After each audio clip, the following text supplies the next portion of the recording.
Perkembangan kandang closed house sudah sangat pesat penggunaannya pada peternakan ayam di Indonesia, dan diprediksi akan semakin meningkat. Kandang sistem closed house memiliki kelebihan seperti kontrol suhu, kelembapan, kecepatan angin, serta meningkatkan performa dan kenyamanan ayam, sehingga akan meningkatkan kualitas dan kuantitas produksi. Karena closed house adalah sebuah kandang yang digunakan untuk tempat hidup ayam selama masa pemeliharaan yang ditunjang dengan bahan modern dan serba otomatis. Kandang closed house sudah umum digunakan pada peternakan ayam pedaging atau broiler.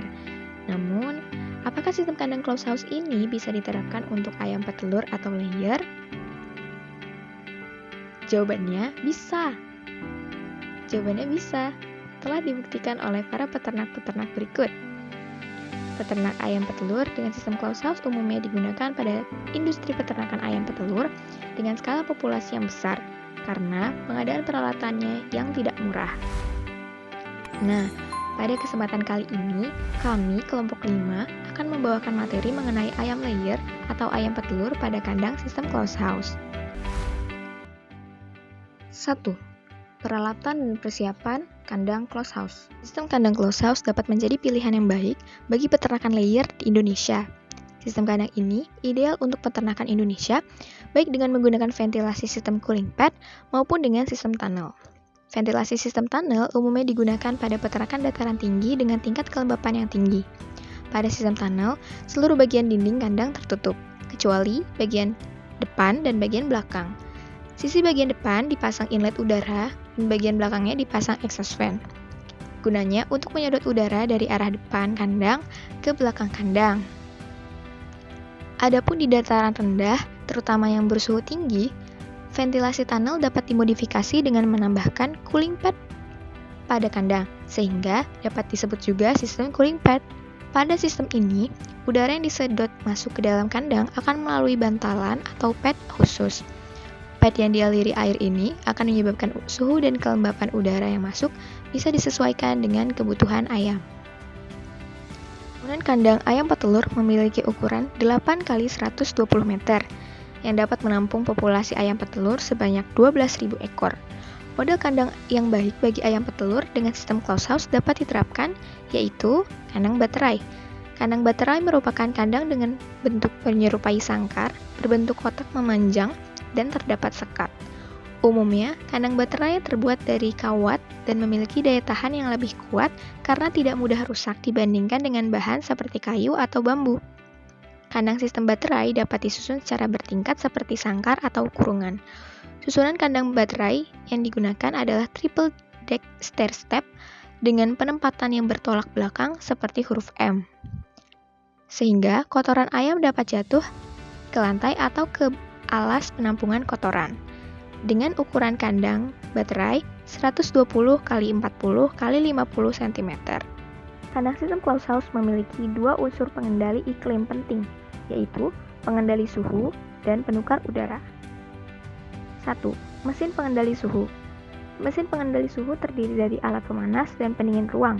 Pemanas pada closed house biasanya menggunakan sebuah mesin yang dinamakan central heater atau juga dikenal dengan brooder. Mesin ini biasanya berbahan bakar LPG atau oil burner. Mesin ini akan bekerja penuh pada masa brooding, yaitu ketika DOC masuk ke kandang sampai ayam berusia sekitar 15-17 hari. Cooling pad adalah alat yang digunakan untuk menurunkan suhu ruang di dalam kandang dengan memanfaatkan penguapan air. Prinsipnya, cooling pad akan dihubungkan dengan pompa yang akan membasahinya dengan air ketika udara panas dari luar masuk di kandang dan akan melewati cooling pad. Air akan mengambil energi panas dari udara sehingga air akan menguap, yaitu proses evaporasi, dan mengakibatkan turunnya temperatur udara yang masuk ke kandang. Cooling pad dipasang pada bagian kanan dan kiri ujung kandang yang satunya. Penggunaan alat ini biasanya ketika ayam telah memasuki fase dewasa. Mesin penukar udara atau exhaust fan. Prinsipnya ialah menyedot angin dari luar ke dalam kandang untuk menciptakan efek vakum atau tekanan negatif. Exhaust fan memiliki shutter yang dapat menutup. Fungsinya ialah untuk melindungi motor dan blade kipas terhadap hujan dan gangguan mekanis, serta untuk menahan udara luar yang kotor. 3. Controller. Seringkali disebut sebagai otak sifatnya closed house, karena alat ini akan berfungsi untuk mengendalikan suhu dan kelembapan dalam kandang. Controller akan mengatur nyala atau matinya kipas maupun pompa pada evaporative cooling pad untuk mencapai kondisi yang diinginkan. Selain itu, untuk mengatur sistematika mesin otomatis yang ada pada peternakan modern ayam petelur, alat dan mesin dapat diintegrasikan dengan controller. Peralatan pemeliharaan ayam petelur closed house. 1. Sensor suhu dan kelembapan. Alat sensor suhu dan kelembapan pada kandang closed house biasanya telah terintegrasi menjadi satu. Contohnya, alat sensor termohigrostat yang dapat mengukur suhu dan kelembapan secara sekaligus. Untuk mengetahui suhu dan kelembapan optimal dalam kandang, sensor terkoneksi langsung dengan controller. 2. Tempat pakan atau feeder. Dalam pemeliharaan ayam petelur, ada 3 tahap pemeliharaan, yaitu fase starter, grower, dan layer. Pada tahap starter, DOC yang baru datang, pakannya dapat ditabur di atas kertas koran atau terpal, lalu sebagian lagi ditaruh di feeder tray atau baby chick feeder. Pada tahap grower dan layer, ayam yang sudah ada di kandang baterai bisa menggunakan tempat pakan dari paralon yang dibelah atau tempat pakan berbentuk trapesium terbalik. Untuk sistem penyebaran pakan digunakan mesin automatic hopper feeder yang membawa pakan dari atas secara perlahan ke dalam talang. Terdapat pula sistem pemberhentian pakan otomatis, yaitu automatic feeder stopper, untuk memberhentikan keluarnya pakan dari mesin hopper bila melewati kandang yang kosong. 3. Tempat minum. Tempat minum pada kandang ayam petelur, yaitu dengan sistem nipple. Sistem ini memungkinkan aliran air yang stabil bagi ternak. Penggunaan nipple akan memudahkan ternak untuk mendapatkan pasokan air minum. Air minum hanya akan keluar ketika ditekan oleh mulut ternak. Nipple drinker ditempatkan di tengah kandang baterai guna memudahkan ternak untuk minum. Nipple juga terintegrasi dengan controller. 4. Pengoleksi telur. Sistematika pengoleksi telur yaitu dengan menggunakan egg belt. Egg belt berguna untuk mengangkut telur dari bawah bagian kandang baterai ke depan kandang.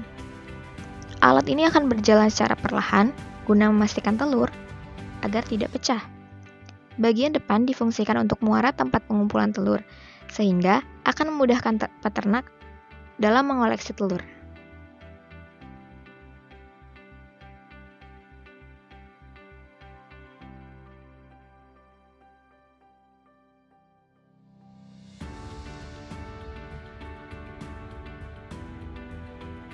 Lima, pencahayaan. Secara umum ada 2 sumber pencahayaan, yakni lampu pijar atau bohlam dan lampu fluoresen atau TL. Biasanya lampu TL berwarna putih, namun ada juga lampu TL yang berwarna oranye atau merah.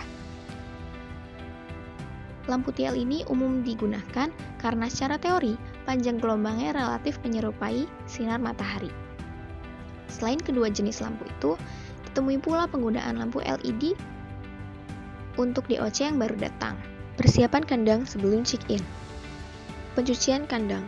Setelah ayam ditransfer, kandang harus dibersihkan. Semua kotoran dikeluarkan jauh dari lingkungan kandang. Demikian pula keluarkan seluruh peralatan dalam kandang. Seluruh bagian kandang yang tertempel kotoran harus disikat dengan deterjen dan disemprot dengan jet spray air bertekanan tinggi, lalu semprot dengan formalin 10%. Pencucian peralatan. Setelah peralatan dikeluarkan dari kandang, cuci dengan deterjen dan rendam dengan air desinfektan. Kemudian peralatan angkat dan biarkan kering. Setelah itu, simpan di gudang peralatan. Jangan lupa untuk membersihkan tempat penampungan air dan instalasi air minum. 3 hari sebelum DOC masuk, semprot kembali dengan formalin 10%. Persiapan untuk brooding. Buatlah kondisi yang nyaman secara merata pada suhu 33 derajat Celcius, 6-8 jam sebelum DOC datang. Pastikan untuk menempatkan letak pemanas yang sesuai demi memberikan kenyamanan bagi anak ayam. Masa pemeliharaan ayam petelur terdiri dari 3 fase pemeliharaan. Yang pertama starter, yang kedua grower dan developer, yang ketiga masa layer. Pertama, kita akan membahas pada fase starter. Fase starter.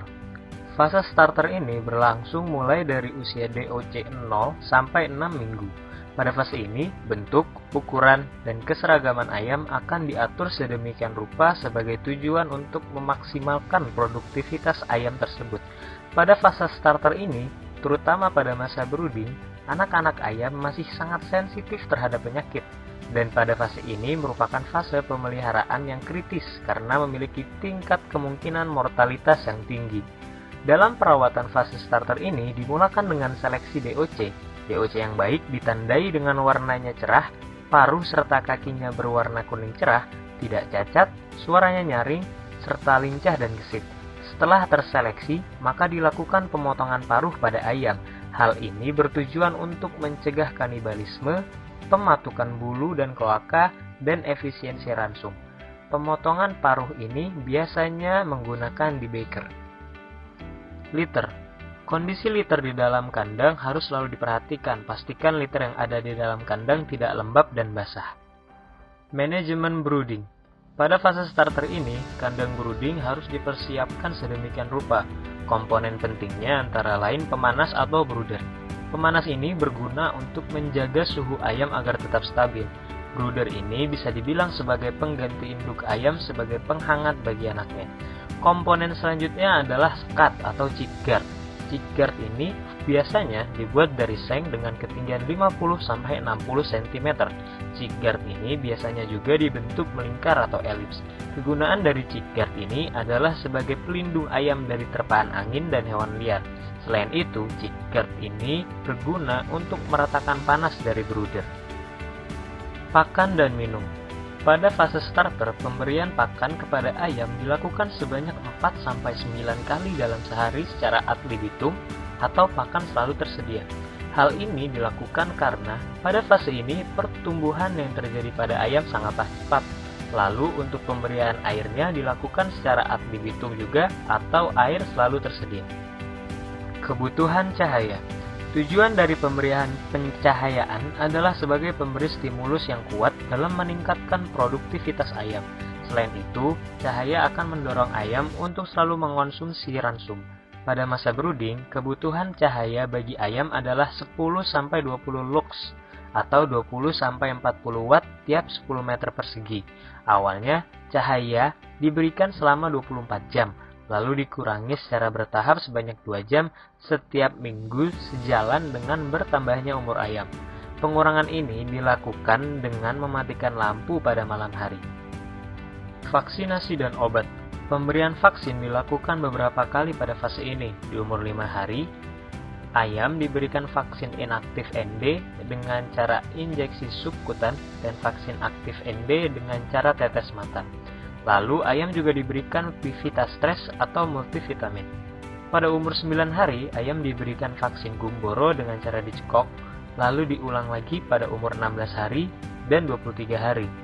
Lalu pada umur 21 hari, ayam diberi vaksin aktif ND dengan cara dicekok. Manajemen grower dan developer. Masa pemeliharaan fase grower dan developer termasuk ke dalam masa pertumbuhan, sebelum ayam petelur dapat memproduksi telur. Fase ini dimulai setelah starter berumur 6 minggu. Fase ini terbagi menjadi 2 fase, yaitu fase grower umur 7-13 minggu, fase developer umur 14-18 minggu. Pada periode ini, sistem produksi ayam mulai tumbuh dan sistem hormon mulai berkembang dengan baik. Hal ini sangat erat kaitannya dengan 2 faktor, yaitu ransum dan cahaya. Manajemen pemberian pakan dan minum. Fase grower memiliki tingkat fase pertumbuhan sudah sangat menurun dibandingkan starter. Akan tetapi, konsumsi ransum terus bertambah. Ayam dari fase starter secara berangsur dilakukan pengalihan pemberian pakan untuk grower. Hal tersebut guna mencegah stres dan untuk mendapat kriteria yang baik.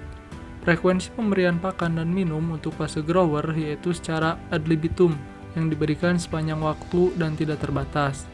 Kemudian pada masa remaja, kebutuhan protein dan asam amino mulai dikurangi.